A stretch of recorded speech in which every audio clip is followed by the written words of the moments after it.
It's News 360. Hello, good evening, and welcome to our major news bulletin for the day. My name is Pa Kwesi Asare. And I'm Aisha Yakubu Khalid. Coming up in the bulletin this evening. News 360 Headlines is brought to you by Flamingo Paint, Pepsodent Charcoal and Pepsodent Herbal. And coming up tonight, police investigate the death of one person in a clash between farmers and sand winners at Volta in the Ayenswano district of the Eastern region. Meanwhile, the Ochehene distools the Volta chief. 5 people were killed in deadly chieftaincy clashes at Nkwanta in the Oti region as security forces restore order.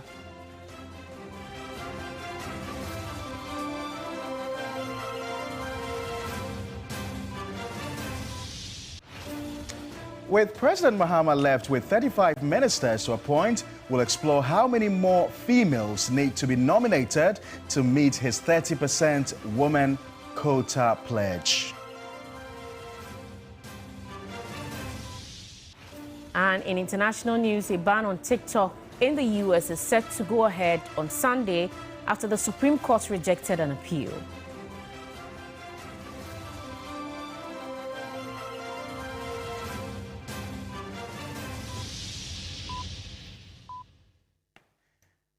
We've got details of these and many more stories coming up in the next 60 minutes. Remember, we're streaming live on Facebook. We're also live on your DSTV channel 279. You can join us with your views, comments, and suggestions on any of our top stories this hour. Feel free to visit any of our social media pages on Facebook and on X. In the details this evening, the recollation of parliamentary results for the Akim North constituency has been suspended for the 7th time. This is because thugs believed to be supporters of the National Democratic Congress besieged the regional office, destroying property and causing chaos at the collation center. My colleague George Queening has more. What appeared to be a recollation of Akim North parliamentary result after several failed attempts was marred by chaos when some thugs, alleged to be members of the National Democratic Congress (NDC), invaded the regional office. Properties of the Electoral Commission at the Coalition Center, including louver blades and air conditioners, were destroyed. The work of the media virtually came to a standstill at a point as personnel were ordered to stop filming.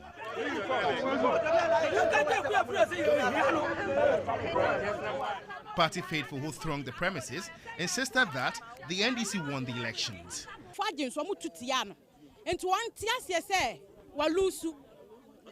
In 1996, you lose 7 times. So these are NDC constituents of Akim North, and they are all in support of urban. After the recollation of this very 3 outstanding polling stations, they expect the candidates to be declared victor of the recently held elections. So far, results from 3 outstanding polling stations remain unverified, as the Electoral Commission has managed to verify results from 278 polling stations out of 281. It's 30 minutes past midday, and this is the current scene at the regional office of the Electoral Commission. It looks a bit deserted because party faithful have been asked to leave by leadership, and so that is why it's a bit vacant now. But the police numbers have also reduced. I can count, let's say, 4 of them here who are also still here to ensure they can counter any untoward or mayhem that will be perpetrated here. But the Electoral Commission is also yet to give us an exact date for the continuation of the recollation exercise, and we'll still be following up and surely update you in our subsequent bulletins. George Queening, TV3 News, Electoral Commission Regional Office, Accra. Meanwhile, the Electoral Commission has issued a statement clarifying what happened at the Greater Accra Regional Office of the Commission earlier today, which is Friday, 17 January 2025. Let me take you through some aspects of the statement signed by Deputy Chairperson in charge of Operations, Samuel Tete. If you will recall also, the High Court ordered the EC on 4 January 2025 to complete collation and declare winners for 4 parliamentary elections. Akim North is the only constituency with coalition still pending. As you know, the High Court instructed the police to provide security for the EC during the coalition process. And also,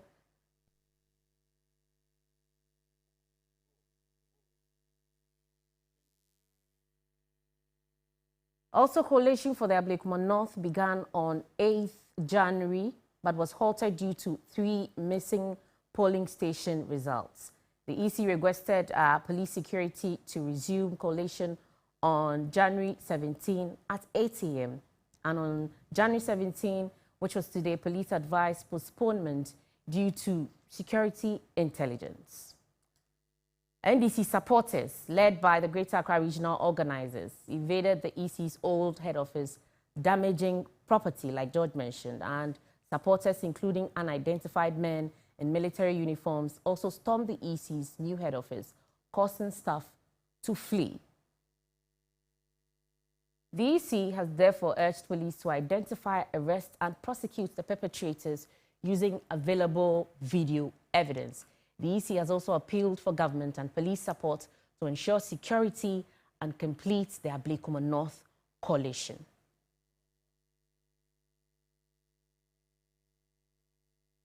Meanwhile, the police have restored calm, law and order at Nkwanta in the OT region after renewed chieftaincy clashes in the area led to some death. The violent clashes resulted in the destruction of 8 buildings and a shop, while 5 others sustained injuries. Let's engage Faisal Abdul Idrisu, our Volta region as well as OT region correspondent. Faisal, what has the police said about the number of deaths and those injured as well? Well, so it is true. There has been some collaboration between police and military forces that have been deployed to the area to restore calm. They've been working on that. But the total number of death tolls we've recorded so far, according to the police sources, is 5 persons. 5 persons have lost their life in the clash that actually started and heightened yesterday in particular. 5 persons have also been injured and are receiving treatment at the hospital. The shops, according to police sources, 1 has been set ablaze. Several other properties, the number the police is quoting is 8, have also been set ablaze. The police have also indicated to us that they have begun several other efforts, including engagement with the faction chiefs and other stakeholders to ensure that some form of calm is restored so that people can go about with their normal life duties. Do not forget that in October last year, government had to impose a curfew on the Nkwanta township. That curfew is still in force as I speak to you. And Faisal, what is the security situation in the affected area? Well, the Nkwanta township, despite the work the security agencies are doing in ensuring that there is calm, people are still afraid. People are so scared. I indicated earlier this afternoon that some people fled town. I spoke to a few more people this evening who were telling me that they are still not sure how things may turn out in the coming days, and so they are leaving. A while ago, the Ghana Commercial Bank also issued a statement that they have closed down their branch in Nkwanta and are telling people to go to Jasicam because of the situation. Even despite they indicated that they still have their staff intact. They are able to account for their staff members, but the situation in Nkwanta will not allow them to go about with their activities, and so they have to close down the bank there in Volta. And so basically, even though camp has been restored, there is still some form of fear among residents in Volta as far as the issue is concerned. And Faisal, do we know what the OT Regional Police Command is also doing to resolve the disputes among the warring factions? Yes, so the Regional Command is actually leading these very efforts in ensuring that calm is restored.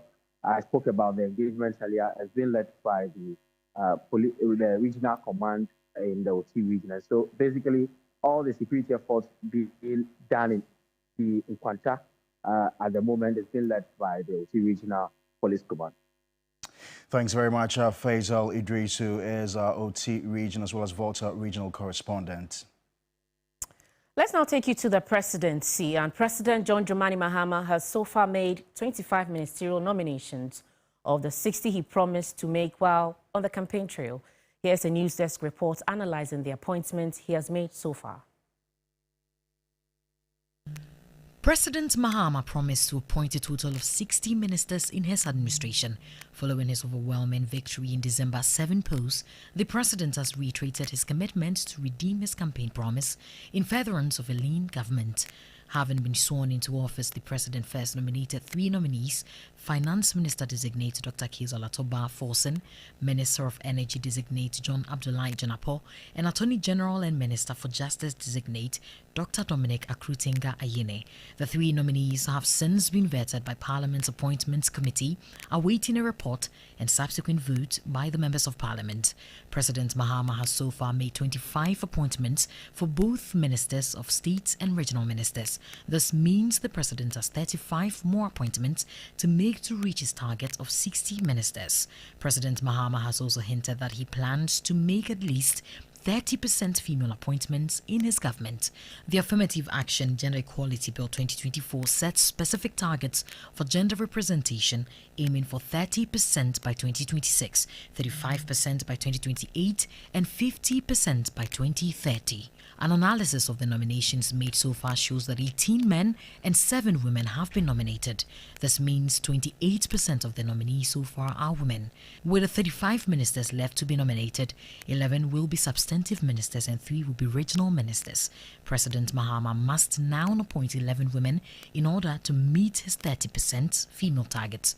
Under Article 78, Clause 1 of the 1992 Constitution, the majority of ministers of state shall be appointed from among members of Parliament. With the appointments made so far, 12 out of the 25 are members of Parliament, representing 48%, which is less than half. This means that with Mahama working with 60 ministers, at least 31 should be from Parliament, of which the NDC so far has 183 members to choose from. Meanwhile, President Mahama is set to submit his final list of ministerial nominees to the Speaker of Parliament on Monday, January 20, 2025. The chairman of Parliament's Appointments Committee has not taken kindly to minority comments that claim he was biased against the side during vetting of Minister-designate Bernard Ahiafo, speaking for the first time since the disorderly vetting process, said the minority side did not adhere to the pre-sitting agreement. He was speaking on a soon-to-air episode of Hot Issues with Kemeni Amano. Great exception to that in the sense that I have accommodated them and have overindulged them. Going forward, I don't know how they are going to describe me. I never gagged them. For me, when you agree at a pre-sitting meeting or at a meeting that this is what you are going to do, you must go by it. But I went to the extent of bending the ground rules that we have agreed upon to even accommodate certain things that I ought not to have accommodated. Yet, they describe me to be unfair to them. Well, posterity will be the judge. What are the things that were not supposed to happen that happened? That one has to do with the number of people I should give the opportunity to ask questions. 2, there should be some limit on the number of questions or the time frame within which the minority leader is supposed to ask questions, or the leadership of the committee is supposed to ask questions. It looks like the very first experience he had unlimited period, and he was, for me, excessive in the circumstances. The full episode of that interview airs at 2 p.m. on Sunday with Kemeni Amano on Hot Issues. Although Parliament is yet to vet and approve the nomination of Tamale South Member of Parliament Haruna Idrisu as Minister-designate for Education, residents of Tamale and other stakeholders in education have described the nomination as top-notch and timely. According to them, Haruna's wide range of experiences and abilities exhibited over the years is a testament that he will be able to make a difference in the education sector. On Thursday, January 16, President John Mahama nominated the Member of Parliament for Tamale South, Haruna Idrisu, as Education Minister Designate, awaiting parliamentary approval. Stakeholders in education and constituents of Tamale South have expressed their support for the nomination of Haruna Idrisu to head the Education Ministry. One significant issue stands out for me. Even though reading from afar, he's seen to be a people's person. He's more or less considered to be a grassroots person. But from where we sit as stakeholders in policy framing, you know, his assistance to the health sector in developing a codified conditions of service. I still remember as a union person, I recall the tension that ensued during the period that he was an interim designated person for that ministry and the development of the conditions of service for the health workers. Haruna always want challenges, much as I know him growing up with him. You challenge him with something, he will do it to the hilt. So it is challenging to him. And I know Haruna will live up to it, and he will, at the end of it all, Ghanaians will give him an applause. They've been talking a lot about him, his dynamism. And just this morning when we heard it, everybody is saying, wow, Haruna can do it. Haruna can do it. So just this trust from the people alone means he can do it. Happy, and we are certain that our MP is a man of wisdom and an institution on his own. He has already set numerous records in every ministry that he has headed before. You can talk about the communication ministry, talk about the trade and industry ministry, talk about the employment and labor relations ministry. He has set the standards there, and it's still glaring for people to go and then check. And we are optimistic that the education sector of this country definitely will see a new facelift under the leadership of Honorable Haruna Idrisu. President Mahama is expected to name his last batch of ministers in the coming days. The Speaker of Parliament, Alban Sumana Bagbin, has described the 8th Parliament as the best ever, contrary to other opinions. Now, according to the Speaker, the hanged nature of the House made it possible for members to check abuses of power and the public purse by the executive. Many expected a lot from the 8th Parliament due to its hanged nature. After 4 years, some, including MPs, said they were disappointed. But the Speaker of Parliament, Alban Bagbin, says in other jurisdictions, hung parliaments do not last, describing Ghana's, which travels the 4 years, as the best ever. All over the world, if you read the history of UK, there are a number of hung parliaments that have lasted not more than 2 years. And recently, that was what happened to them. They were changing the prime ministers. They were hung parliaments. We were fortunate to last the whole term of 4 years. Yet, the ignoramus in the country say that that was the worst parliament they ever experienced. But this is one of the best parliaments we ever experienced. We were able to now change the score for our oversight. We always marked the lowest in West Africa when you're dealing with oversight. When we are dealing with passing laws, because of mob action, you just go in, yeah, and it's passed. This one, we took our time and we were able to hold the executive on many issues to account. Speaking to MPs' research assistants in his office, the Speaker said he and the MPs swore oaths to protect and defend the Constitution and would exist to do just that. There's no other institution mightier than Parliament in a democracy. Not even the executive.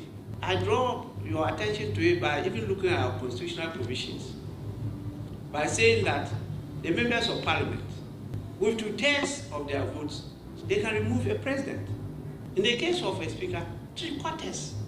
It was more difficult to remove the speaker than the president. It's in the Constitution, 1992 Constitution. And when I raise such things, our friends in the media will go and put it that, oh, the president, the speaker is planning a coup. He says he's more powerful than the president. And so the first reaction of the president, hey, let's look at his security and other things. And my soldiers became a casualty. The research assistants presented a citation to the speaker for his exemplary style of leadership and accomplishment, which they say is an inspiration to them. The speaker was thankful for the gesture and urged them to be hard-working, non-partisan, and to live above reproach. Since its inception, the Operation Recover All Loot oral initiative has generated a lot of hue and cry from different quarters of the public. While some have welcomed and acclaimed the initiative, others say it is much ado about nothing. Oral was set up by President John Mahama to help facilitate the fight against corruption. My colleague Lord Idwasari explores whether the initiative is legal. As part of efforts to promote good governance and fight corruption, the National Democratic Congress indicated in their 2024 manifesto that the party would launch an Operation Recover All Loot, ORAL, to investigate and recover proceeds of corruption. Starting on December 18, 2024, a 5-member team was formed, led by North Tongue Member of Parliament Samuel Kujotu Ablakwa as chair. Other members include former Auditor General Yao Domelovo, private legal practitioner Martin Pebu, investigative journalists Raymond Archer and Nathaniel Kofi Boache, a retired commissioner of police. The team is to receive and gather information from members of the public and other sources on suspected acts of corruption. However, questions have been raised about the legality of ORAL. The minority in Parliament has urged its members to boycott any invitations from the team. We are not going to be part of it because we believe that there are constitutionally established bodies that can investigate any so-called misdeeds of the government. What are they doing? What they are doing is to go about disturbing people, entering homes, taking vehicles, seizing vehicles, and more or less taking over lands from people who have genuinely purchased land. During his vetting as Attorney General and Minister of Justice nominee, Dominic Aine defended the initiative, describing it as a critical tool for accountability and the recovery of misappropriated state resources. Oral is supposed to exact accountability from persons either politically exposed or persons holding public office who used or misused their office to loot public resources by way of property, money, and other intangible resources.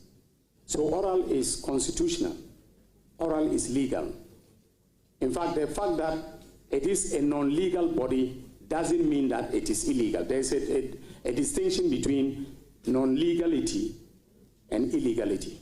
A former director of the Ghana School of Law, Kwekwan Sassari, insists the initiative is not provided for in law.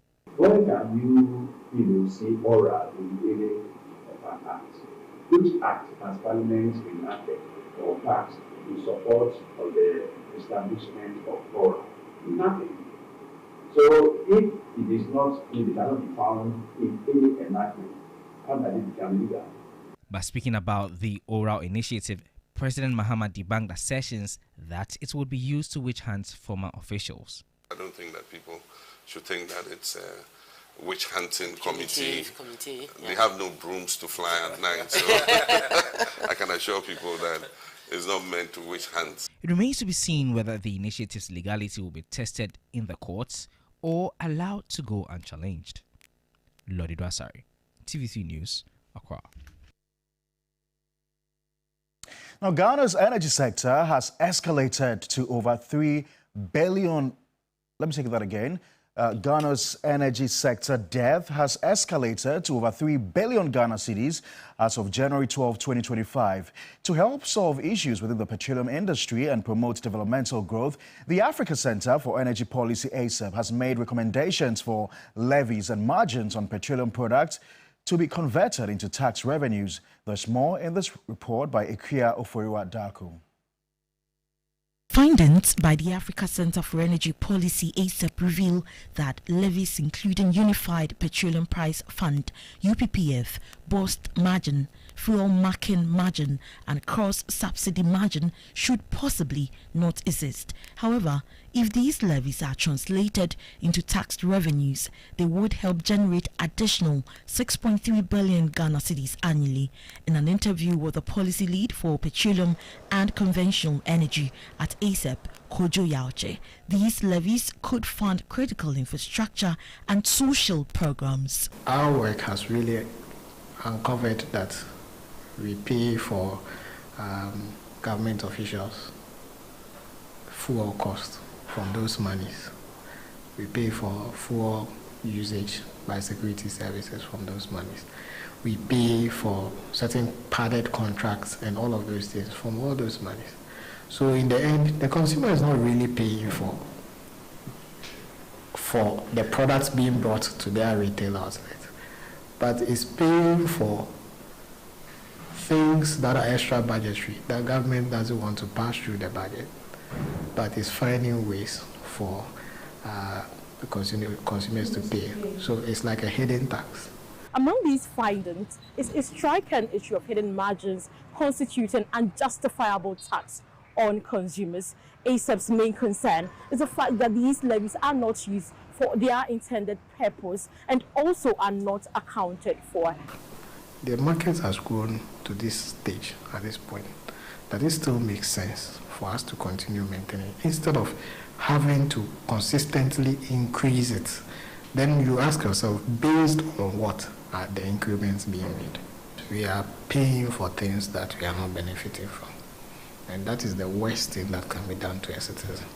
What does it mean for consumers of petroleum products who have to bear the continuous increment of margins on these petroleum products? Normally they will say pay VAT on this, pay this on that, on fuel. Some of the charges have to be cleared off so that the third party, we people that we use the normal fuel and those things, we will be free. But by the end of the day, they will be adding some unnecessary charges. They are taken will be used for the intended purpose. Praise God, it's very excellent. It's because it is the surest way of building our country. So I only appeal to our new president. I like the way he has started.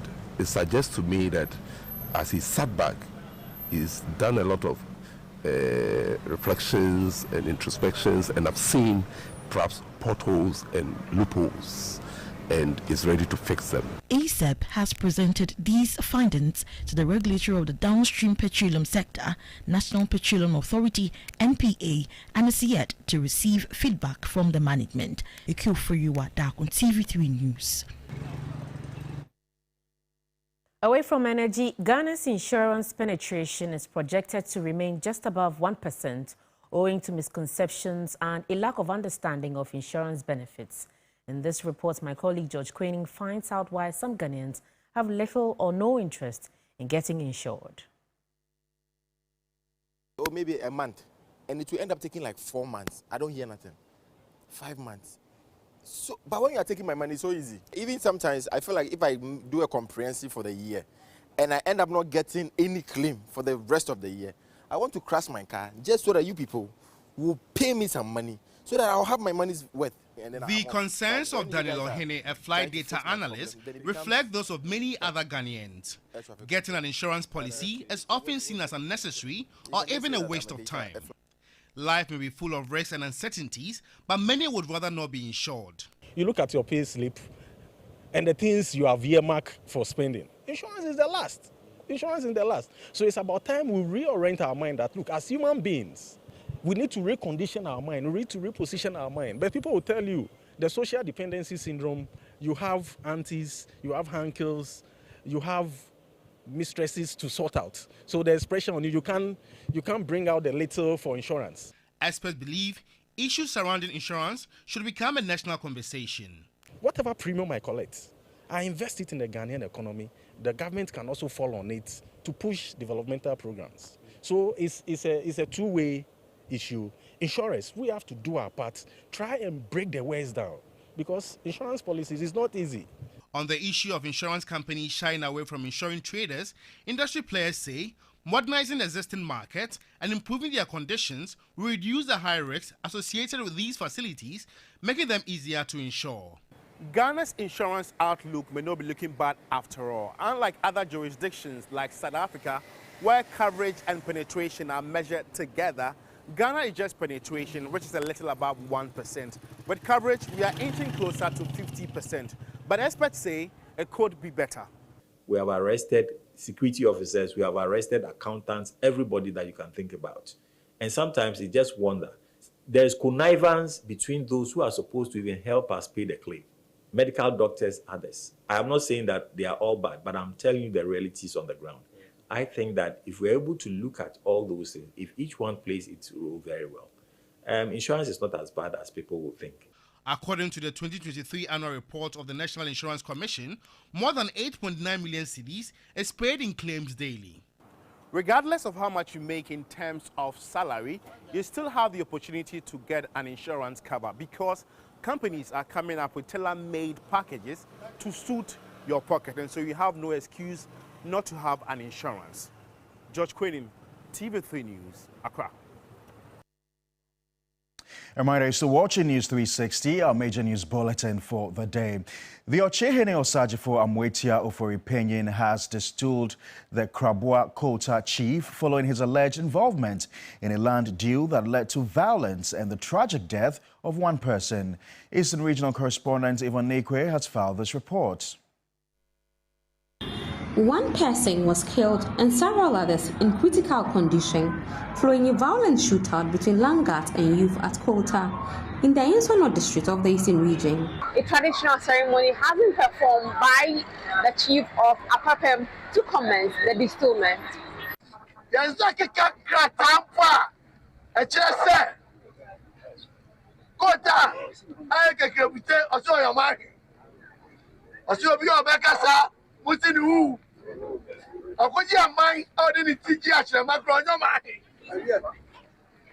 Nisanti, Ochimanson, Sumobia, some Fapatapasam, and what you be a satia, only on the banner and come up what am I? I tell you, Sumobia, Opatuania Patapaco. As I speak to you, there's an easy calm, police presence heavily here. As I speak to you, the only basic school in this community has been temporarily closed down because of the tensions and uneasiness. The police has taken over the case, hopefully to investigate and bring suspects to book. Farmers who live on their livelihood on crops, plantain, cassava, and what you could think of are angry because they have not been properly engaged.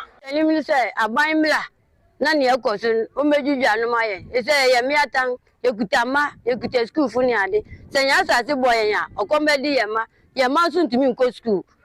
Ya ha nyina ni because yema nko school, ya bo merewa ebe ha oyen. Masama ni. This community is a farming community, and this Aishiano is a farming the farm this in district, and there is no job other places. We don't have any company, so we are the farmers, and then we do. You know, can you imagine that you can plant a plantain for 1 year? You will farm it for 1 year, 12 good months, and then someone just wake up one day because of the sun winning, and then just come and spoil it. And then when you report the case, there's nothing that will come out. The police have launched an investigation into the shootout with hopes of making arrests in the coming days in the absence of a district security council. Meanwhile, those injured in the violence are still receiving treatment at the Kofodia Central Hospital. From Krabwa Kota, Yvonne Nekwe, TV3. A former director of Public Relations and External Affairs at the Public Utilities Regulatory Commission, PURC, Nanaya Jantwa, is urging a forensic audit of the Electricity Company of Ghana before any public sector participation should be undertaken. Energy Minister-designate Dr. John Mahama, during his vetting on Monday, outlined timelines for the government to engage private sector players in the value chain, hoping to address the worsening debts within the sector. According to Nanaya Jantwa, the eventual cost of power for the ordinary Ghanaian must be carefully considered. And the minister's vet and the designate, he said that there should be further stakeholder engagement, and I agree to that. I also believe that government should listen to POO to know exactly what their thoughts are. It's also part of the engagement. But before we go into privatization or any attempt to hand over, ECG to anybody, any group of people, I would say that we should do a thorough audit of what ECG is. Before we make any changes, we should do a thorough audit to find out where are the leakages, where are the failures. Is it at the collection points? Is it through procurement? Because the minister was saying that we need to buy about 3 million meters, which are faulty. So this is also a loss. If you have bought meters and 3 million of them are faulty, what kind of procurement did you go through process? What kind of due diligence did you do? What kind of technical work did you do before you brought the meters in? So we have to look at it nitty-gritty. You remember, I think PricewaterhouseCoopers did some audits. We have to go back to that report to find out exactly what is in there. It was brought out, but I do not think that in the space of everything we could take our time to read.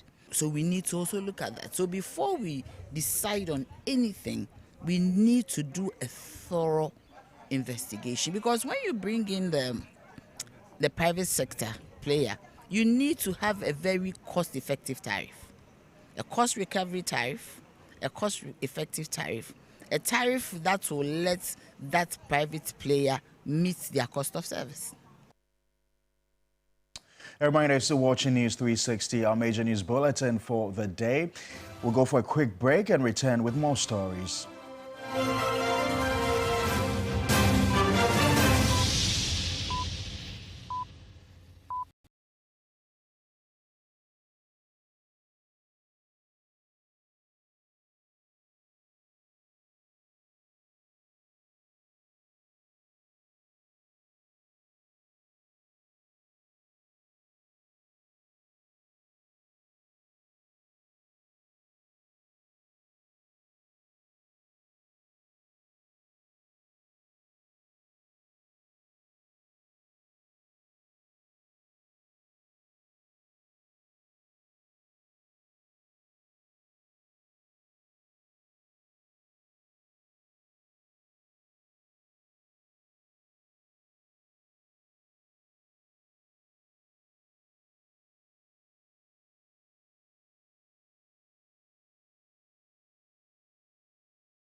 Business segment is brought to you by MTN. West Hills Ridge Property, Eden Heights.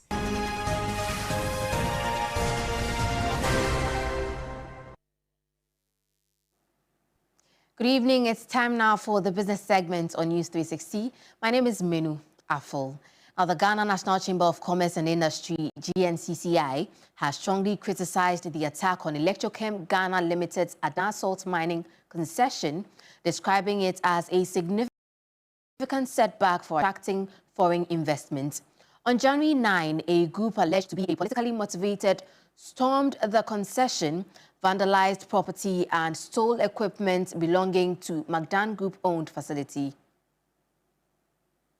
They moved to the warehouse, and then they entered into the warehouse and stole almost everything in the warehouse. They took it away. The unfortunate incident led to the destruction of properties on the premises, leaving staff worried over their safety. Management of Electrochem Ghana has not yet quantified the total losses, but expressed dismay at the development, citing its potential impact on operations. During a fact-finding visit to the site, GNCCI President Stefan Nyezen called on the government to intervene decisively to prevent further incidents. How does it even encourage the investor community to want to come to invest in Ghana? And there's a country that you want to grow like any other country. Move our nation forward, make it better so that our people do not have to travel over the desert and on the sea to go and look for greener pasture. It is already here. The greener pasture is here. Look at the kind of investment that has been done in Electrochem. And let's consider what they are looking at other investors wanting to come and join them. And we do this. How do we expect our country to do? Meanwhile, Group CEO of Magdan Group, Kweku Amprofi, revealed that the company has been forced to pay for additional security to protect its premises. Describing the incident as unfortunate, he highlighted Electrochem Ghana's potential to create over 5,000 direct and indirect jobs in the community. We're investing more into security. It's costing us a lot of money. I wish we didn't have these things. We didn't have to spend so much time on security. So on that level, we've invested, or we are investing, and we're putting a lot of money into that. There's also the level of the security where the police handles. I'll leave that to the police to answer what they're doing, but they're definitely doing a lot. And we see their work, we see evidence of it. We've also added a third level of security, which is the military. So Adan now has a lot of military patrols that's ongoing. The Association of Ghana Industries, AGI, is advocating for nuclear energy as Ghana grapples with energy sector debts and growing concerns about power supply reliability. Rising energy costs and supply concerns are adding pressure on businesses, prompting AGI to call for affordable and sustainable alternatives like nuclear energy. AGI Energy Committee Chairman Kwame Jantua highlighted the urgent need to explore nuclear solutions to alleviate industrial challenges. I don't think they'll put it at the backbone because they have changed the name for the Ministry of Energy and added green relations to it. I think it's a good thing, and that shows you that they are ready for business. I hope they can prioritize some of these things because we need power. We can't do another Dumso. He spoke at the inauguration of Ghana's Small Modular Reactor SMR Control Room Simulator, the first of its kind in Africa, developed with U.S. government support. U.S. Ambassador to Ghana, Virginia Palmer, emphasized the role of reliable energy access in driving economic growth and development, describing nuclear energy as a transformative solution for Africa. Nuclear energy stands out as a transformative force that can catalyze economic development across the continent of Africa. It offers a level of reliability and efficiency that other clean technologies cannot always match. And the United States is at the forefront of developing new and advanced nuclear technologies that hold great promise for addressing challenges faced by many regions in Africa. Meanwhile, Professor Samuel Dampare, Director General of the Ghana Atomic Energy Commission, believes the SMR simulator positions Ghana as a leader in nuclear technology training and expertise within the region. If we have this running, then it means that we can train more people for them, or even when it comes to exchange programs, so our people going out there to train them that to help us. So I see this as a good thing for us. Away from that, the Managing Director of First Bank Ghana, Victor Yao Asante, has reaffirmed the bank's commitment to empowering Ghanaians through its accessible banking channels. Speaking at the relaunch of the Takoradi Market Circle office in the Western region, Asante emphasized the bank's strategy to leverage both its physical presence and digital channels to cover Western, Western North and Central regions. Conveniently located near the Takoradi Market Circle post office, First Bank Ghana has relaunched its business office, reaffirming its commitment to delivering exceptional client services to customers in Sekondi, Takoradi and beyond, while fostering a strong savings culture. Managing Director Victor Yao Asante believes the move will enhance face-to-face interactions, a hallmark of the First Bank brand, providing personalized support that complements modern digital banking. According to him, the relaunch will also support the bank's efforts to offer world-class banking services, upholding its gold standard of value and excellence with customers at the forefront of its operations. Well, basically, it's the old branch that we had in the Liberation Road that we have relocated close to the market circle. The reason being that we wanted a better experience for our clients. It's bigger, it's fresher. We had to make sure everything was very new and very modern. And therefore, we have relocated our branch appropriately. So the branch is not just the physical brick and mortar, but of course, it comes with anything you expect from a modern bank. So we want the client experience to improve. Victor Yao Asante reaffirmed the bank's commitment to expanding its customer touchpoints, blending physical and digital channels to enhance convenience, deliver innovative solutions, and ensuring the security of its customers. As we pursue our agenda to support our customers and focus on our businesses in this area and in the Greater Takoradi area, we remain committed to expanding our customer touchpoints in both physical and digital ways. We will continue to get closer to you, our customers, our clients, offering convenience, exciting solutions, and security, because that is also very important. Some clients of the bank shared their experiences with the institution, whilst encouraging others to get on board. This particular bank, the men and women behind the name are great. I'll recommend this bank for you. There are other banks, even when you are going to pay in your money, the so-called network, you will sit there for 1 hour, and then they come round to apologize. And I think that some of this customer service should be replicated in other areas. Well, that's it for business here tonight. My name is Menu. We have more news for you, so over to you, Aisha. Before we bring you some sports news just indicates that fire is currently raging on a mountain some few meters away from the Akosombo Hydro Dam. That's it in your view right now. And so we have Alex Kenete. He is with the Public Relations Affairs Unit of the Ghana National Fire Service to give us a bit more detail on this. Alex, good evening to you. If you can hear me, I believe this has come to your attention. What more detail can you give us? Alex, can you hear me? We are trying to get Alex back on the line. Aisha, good evening. Right. So we've heard about it. Can you hear me? Yes, we can. You can continue. Hello? Alex, we can hear you.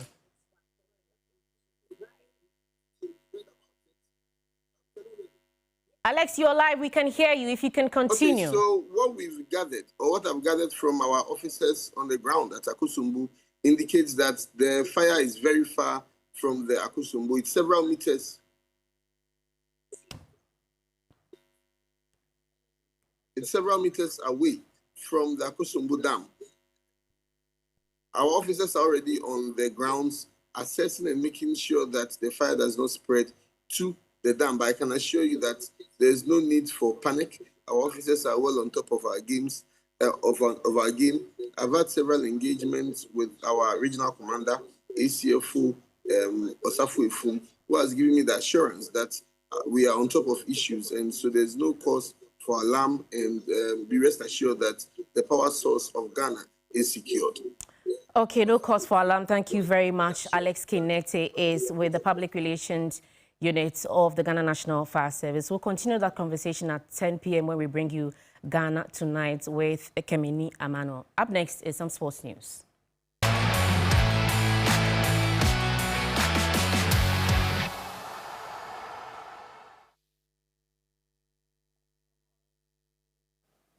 Hello there, good evening and welcome to the sports segment here on News 360. My name is Billy Shen, and on to our first story. The 28th edition of the GUSA Games came to a successful end on Friday in Cape Coast. The host UCC ensured supremacy from the start of the event and ended up as the winners. Francis Hema was at the final day of the event and filed this report.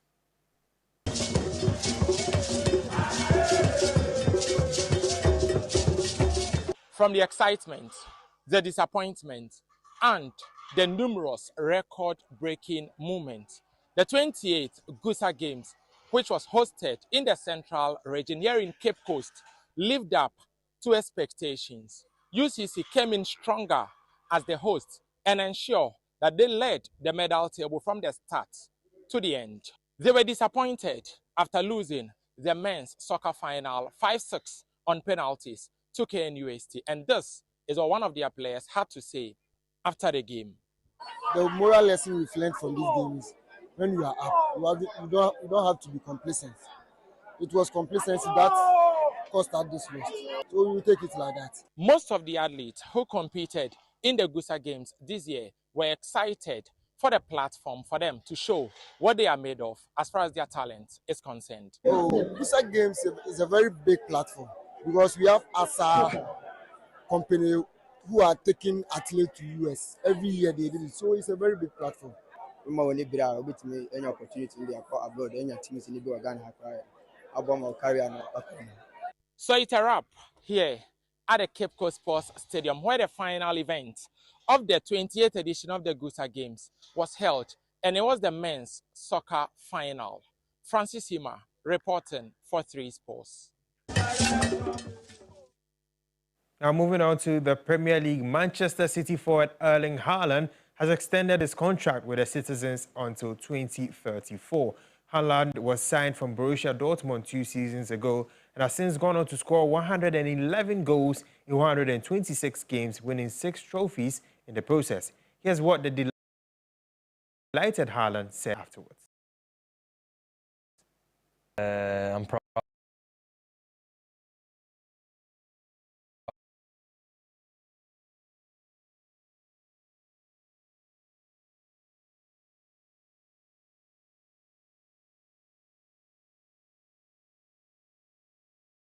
To stay there for a long time. Yeah, in the end, speaking with the people I spoke with, in the end, the hungriness and the support also I've been getting for the last couple of years from the board, from all the bosses, and from Pep.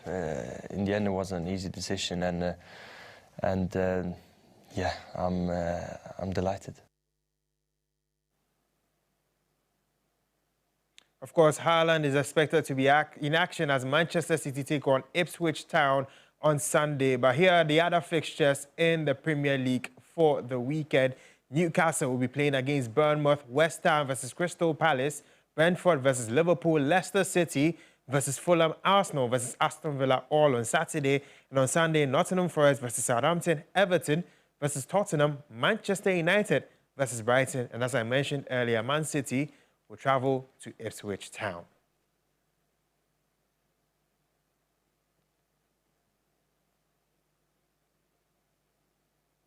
But let's move on to tennis, where Novak Djokovic swept aside Czech 26th seed 1-6-4, 6-4 and let out a roar in the end. Djokovic, who is chasing a record-extending 11th Melbourne title and a historic 25th Grand Slam crown, is on a collision course with Alcaraz in the quarter-finals. He believes his most recent match is his best he's ever played in the tournament so far.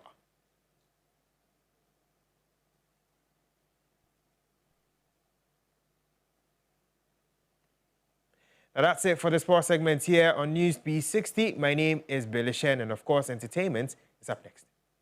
Entertainment news segment is brought to you by Napa Foods, Heaven Black Insecticide Spray and Coil. Powered by 3 Entertainment.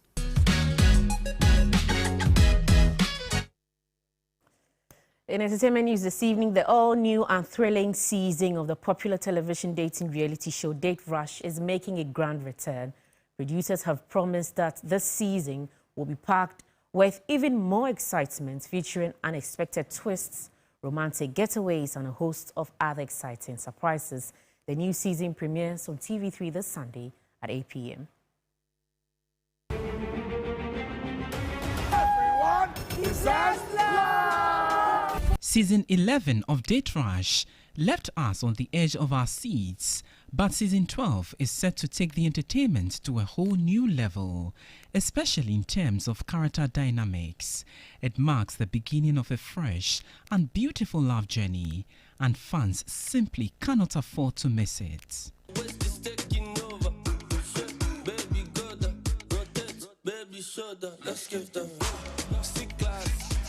Miriam Osei Ajman, head of programs at Media General, shared that the upcoming season promises to be more thrilling than ever, with an incredible lineup of romantic getaways and many other exciting features.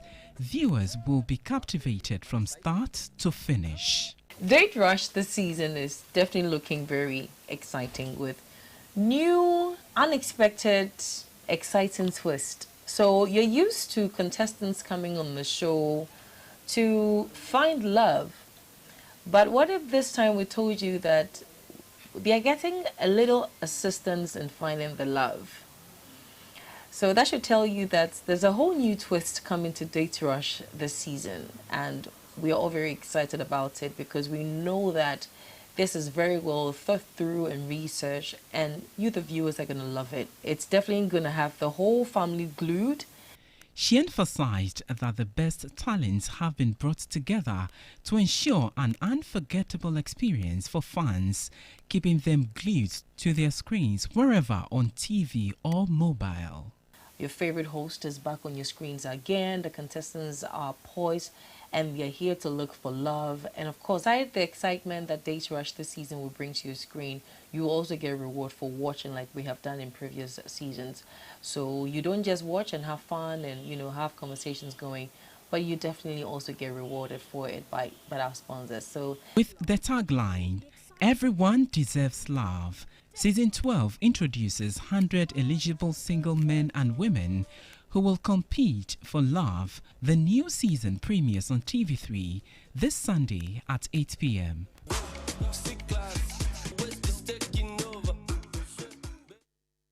Let's now go for some sports of international news.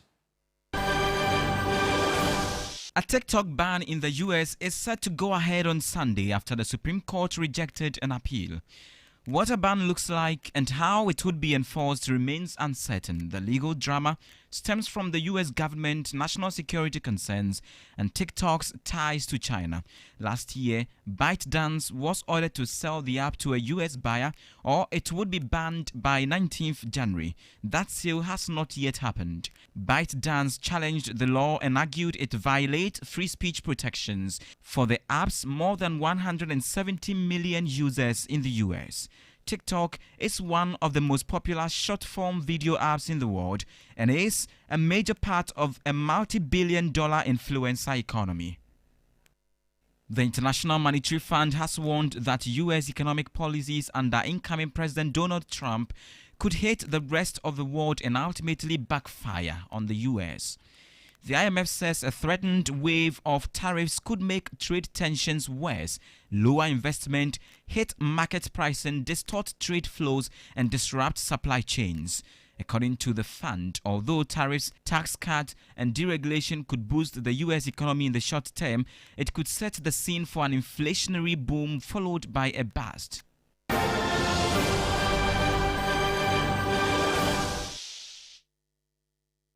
And that's how we conclude News 360. Thanks very much for watching. For more news, you can log on to our website. It's www.3news.com. My name is Pa Kwesi Asari. And I am Aisha Yakubu Khalid. Enjoy the rest of our programs and have a good evening.